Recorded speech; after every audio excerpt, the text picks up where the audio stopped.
तो फिल्म की शुरुआत में हमें एक जोश नाम का लड़का दिखाया जाता है जो एक बहुत बड़े बिजनेसमैन का इंतज़ार कर रहा था जिसका नाम कार्ल होता है। वो अपनी वाइफ के साथ जोश के पास पहुंच गया था। कुछ लोगों ने एक नई गुफा गार को दरियाफ्त किया था। गार बहुत ज़्यादा गहराई पर था जिसके अंदर पानी की नदी थी, मगर इस बात को अब तक कोई नहीं जान पाया था वो पानी आखिर आ कहाँ से रहा है। इसी चीज़ को लेकर जोश अपनी टीम के साथ काम कर रहे थे। खैर जोश कार से मिलता है। ये एक हेलीकॉप्टर में बैठकर कार की तरफ निकल पड़ते हैं। कार्ल को ऐसी अजीब चीज़ें देखने का बहुत शौक था, इसलिए कार ने बहुत पैसे लगाए थे। वो कार तक पहुंच जाते हैं तो कार की वाइफ ये सब देखकर काफ़ी हैरान होती है। वो वहां पहुंचकर हेलीकॉप्टर को लैंड करते हैं। कुछ वर्कर्स अपना सामान लेकर वहां से जा रहे थे। वो बताते हैं कि हमें पता चला है कि यहाँ कुछ देर में ख़तरनाक तूफान आने वाला है, आपको भी यहाँ से चले जाना चाहिए। जो गार के अंदर जोश के डैड की टीम काम कर रही थी, उन्हें भी वहाँ से निकालना चाहते थे। गार जो इतनी दूर से आया था वो कहता है अब कुछ भी हो जाए हम तो इस गार के अंदर नीचे ज़रूर जाएंगे। हम गार के अंदर देखते हैं जो 2 किलोमीटर नीचे गहराई पर था। उसके अंदर जोश के डैड की टीम अभी भी अपना पूरा सेटअप लगाकर काम कर रही थी। एक फीमेल वर्कर्स जो तैरने में बहुत अच्छी थी, वो ये जानने की कोशिश कर रही थी आखिर इस गार में पानी आ कहाँ से रहा है, ये इतनी बड़ी आखिर ख़त्म किधर होती है। इसलिए आज वो एक नए रास्ते पर जाने वाली थी। तभी जोश की डैड की टीम का एक आदमी नोटिस करता है वो फीमेल वर्कर धूप ना मिलने की वजह से कमज़ोर हो गई है, क्योंकि कई दिन से ये यहाँ काम कर रहे थे, इसलिए वो उसे आज के दिन काम करने से मना करता है। कार की वाइफ को गार का नक्शा दिखाया जा रहा था, जिसको देखकर उसको इतना तो अंदाज़ा हो गया था गार कितना गहरा और कितना बड़ा है। कार जोश से कहता है देखना तुमसे पहले मैं नीचे जाऊंगा। कार पैराशूट की मदद से गार के नीचे जाता है। कार की वाइफ गार की खूबसूरती देखकर हैरान हो गई थी।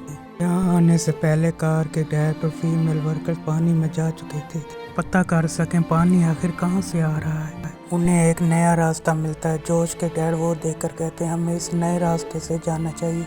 सबसे पहले जोश के डैड जाते हैं। जब इनके पीछे फीमेल वर्कर आने लगती है, वो फंस गई थी। खैर ये उसकी मदद करते हैं।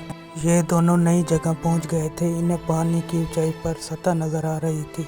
ये वहाँ नहीं जा सकते थे क्योंकि ये वहाँ जाते तो इनके पास वापसी के लिए ऑक्सीजन नहीं थी। अब जैसे ये वहाँ से वापस जाने लगते हैं, फीमेल वर्कर का ऑक्सीजन सिलेंडर ख़त्म हो जाता है। उसकी जान खतरे में थी। ये सब उसकी टीम मॉनिटर पे देख रही होती है। ऑक्सीजन सिलेंडर इतनी दूर थी, अगर ये उन्हें लेने जाते तो वापसी पे ही मर जाते थे। यहाँ पर जोश के डैड एक फैसला लेते हैं और अपना ऑक्सीजन मास्क उतार कर अपनी वर्कर को लगा देते हैं। फिर कुछ देर बाद उन्होंने खुद लगा लिया। ऐसा करते हुए उन्हें सांस तो आ रहा था, मगर ये तैर नहीं सकते थे और इस तरह दोनों ही मर जाते। तो इसलिए जोश के डैड दिल पर पत्थर रखकर फैसला लेते हैं कि वो अपना ऑक्सीजन मास्क अपनी वर्कर से ले लेंगे। वो अपनी वर्कर को दूर धकेल देते हैं, जिससे उसकी वहीं पर ही मौत हो गई थी। सब लोग ये देखकर बहुत उदास थे, मगर ये करते भी तो क्या, इनके पास कोई और रास्ता भी तो नहीं था। जोश को गुस्सा आ रहा था क्योंकि कसूरवार उसे अपने ही डैड नजर आते हैं। बाकी की टीम अपने हेड यानी कि जोश के डैड को कसूरवार नहीं समझ रही थी।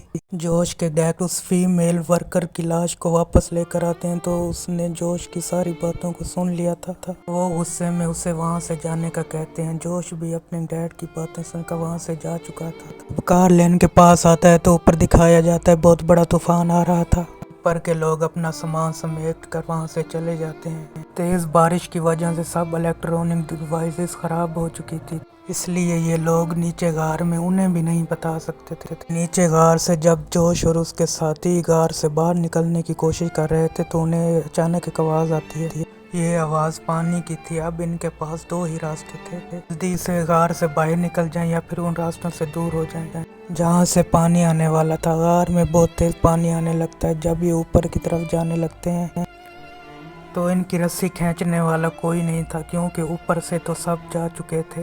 इनमें से 2 लोग ऊपर चढ़ने की कोशिश करते हैं। पानी का बहाव इतना तेज हो जाता है जिसकी वजह से वो नीचे गिर जाते हैं। जोश के साथ जो आदमी था वो दोनों ऊपर पहुंच चुके थे। अगर ये चाहते तो अब यहाँ से जा सकते थे, अगर जोश कहता है नहीं मैं ऐसे अकेले नहीं जाऊंगा। मैं अपने डैड और नीचे लोगों को मुसीबत में छोड़कर नहीं जा सकता, इसलिए ये उन्हें तूफान के बारे में बताने नीचे की तरफ चला जाता है। गार में पानी भरना शुरू हो जाता है। पानी गार में लगातार आ रहा था। उधर जोश के डैड की टीम कार और उसकी वाइफ थी। जोश के डैड इन्हें नए रास्ते पर चलने का कहते हैं, जहाँ कुछ देर पहले कुछ भी नहीं था। अब वो गार समंदर की तरह भर चुका था। कार और उसकी वाइफ दोनों यहाँ आकर पछता रहे थे, आखिरकार उन्होंने यहाँ आने की गलती क्यों की। जोश के पास भी जोश के डैड की बात सुनने के अलावा कोई रास्ता नहीं था। उसके साथ जो आदमी था वो जाता है और उसके पीछे जोश था, मगर पानी के बहाव की वजह से वो नीचे गिर जाता है। उसका सर एक पत्थर से टकरा गया था। जोश जब उसे बचाने की कोशिश करता है, वो पानी में ही कहीं गायब हो गया था। जोश के डैड यहाँ सबको बताते हैं कि मैंने और मेरी वर्कर ने एक रास्ते को ढूंढा था, हमें उसी रास्ते से निकलना पड़ेगा। ये पांचों अपने स्विम तैरने वाले सूट पहन लेते हैं। कार की वाइफ को तैरना नहीं आता था, इसलिए जोश के डैड उसे कहते हैं, तुम्हारे साथ इस सफर में जोश रहेगा जो तुम्हें सहारा देगा। एक एक करके ये सभी उस बंद रास्ते से निकल जाते हैं, मगर घबराहट की वजह से कार की वाइफ उस रास्ते में ही फंस गई थी। जोश उसे हौसला देता है कि नहीं, तुम कर सकती हो। ये उस रास्ते से बाहर निकल गए थे, मगर कार की वाइफ की हालत बहुत ख़राब हो जाती है। कार अपनी वाइफ को सहारा देकर बिठाता है। यहाँ पर कार कहता है, हमें ऐसी कोशिश नहीं करनी चाहिए, हमें रेस्क्यू टीम का इंतज़ार करना चाहिए, वो हमें आकर बचा लेंगे। मगर अब ऐसा नहीं हो सकता था। इस रास्ते के बारे में कोई नहीं जानता था। जोश के डैड कहते हैं, अगर हमें अपनी जान बचानी है हमें आगे बढ़ना ही होगा। ना चाहते हुए भी कार और उसकी वाइफ को जोश के डैड की बात मानना पड़ती है। ये लोग आहिस्ता आहिस्ता आगे बढ़ रहे थे, मगर इनमें एक वर्कर की हालत ख़राब हो जाती है। ये सभी एक ऐसी जगह पर पहुंच गए थे जहां पर से पानी बहुत तेज़ी से गुजर रहा था। पानी का बहाव इतना तेज़ था, अगर कोई इंसान उसमें गिर जाता तो फ़ौरन उसकी मौत हो जाती। मगर ये फैसला करते हैं कि रस्सियों के सहारे उस रास्ते को पार कर लेंगे। जिस वर्कर की हालत ख़राब हो रही थी वो खुद ही एक जगह पर रुक जाता है। वो जोश और उसके डैड से अलग हो गया था ताकि वो जल्दी से ये जगह पार कर सके, क्योंकि वो जान गया था कि वो अब जल्दी ही मर जाएगा। लेकिन जोश और उसके डैड उसे ढूंढ रहे थे। वो उन्हें कहीं पर भी नहीं मिलता। अब बच्चे भी थे तो बस 4 लोग। जब ये थोड़ा सा आगे आते हैं तो कार एक जगह रुककर तस्वीरें बनाने लगता है। जोश के डैड को गुस्सा आ गया था। वो कार से कैमरा लेकर कहते हैं कि हम यहाँ पर किसी सैर पर नहीं आए हैं, मेरे बहुत से लोग मर गए तुम्हारी वजह से। अब जो मैं कहूँगा तुम्हें वही करना पड़ेगा। हालांकि कार बहुत अमीर था, मगर वो भी यहाँ आकर बेबस हो चुका था। खैर, ये अब आगे की तरफ बढ़ते हैं जहाँ से इन्हें एक चट्टान से गुजरना था। जोश लम्बिंग पहाड़ के उतार चढ़ाव में बहुत माहिर था, इसलिए उसने उस चट्टान को जल्दी ही पार कर लिया था। फिर बारी थी उसके डैड की, तो कार की वाइफ को लेकर अपने साथ आ रहे। तब भी कार की वाइफ का पाँव फिसल जाता है, जिसकी वजह से तार उसके बालों में फंस गई थी और उसे बहुत ज़्यादा दर्द हो रहा था। वो अपने बालों की परवाह ना करते हुए अपने बालों को चाकू से काट देती है और वो फ़ौरन ही मर जाती है। कार अपनी वाइफ की मौत पर बहुत रो रहा होता है, मगर अब कुछ भी नहीं हो सकता था। ये तीनों दूसरी साइड पर पहुंच जाते हैं। कार की हालत बहुत ख़राब होती है।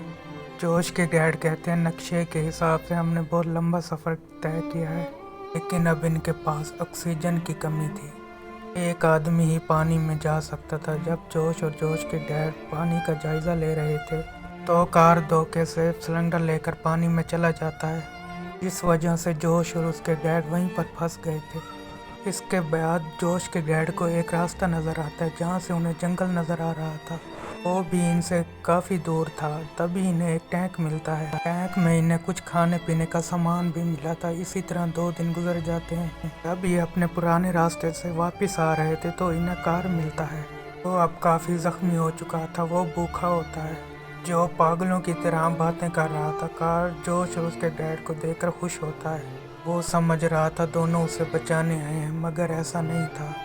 जोश के डैड अब उसकी मदद नहीं करते क्योंकि ये इन्हें धोखा दे के गया था। कार रो रहा था और खाने को कुछ मांगता है तो जोश को उस पर तरस आता है, इसलिए वो उसे खाना देता है। जोश जब रास्ते को पानी में तलाश करने जाता है तो पीछे से कार ने जोश के डैड पर अपने पागलपन में हमला कर दिया था।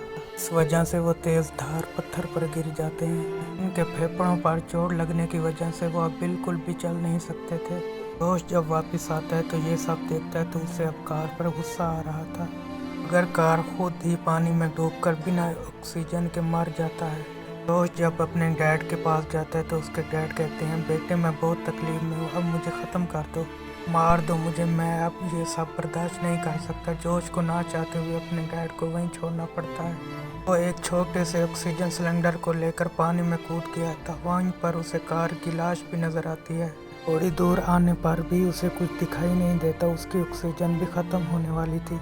तभी उसे रोशनी दिखाई देती है। जब ये थोड़ा सा ठहर कर आगे बढ़ता है तो समंदर के रास्ते वो बाहर आ गया था। वो खुले समंदर में जाकर सांस लेता है। मछुआरे जो समंदर के रास्ते बाहर बैठे थे वो उसकी मदद करते हैं। जोश उस कार से बाहर आ गया था।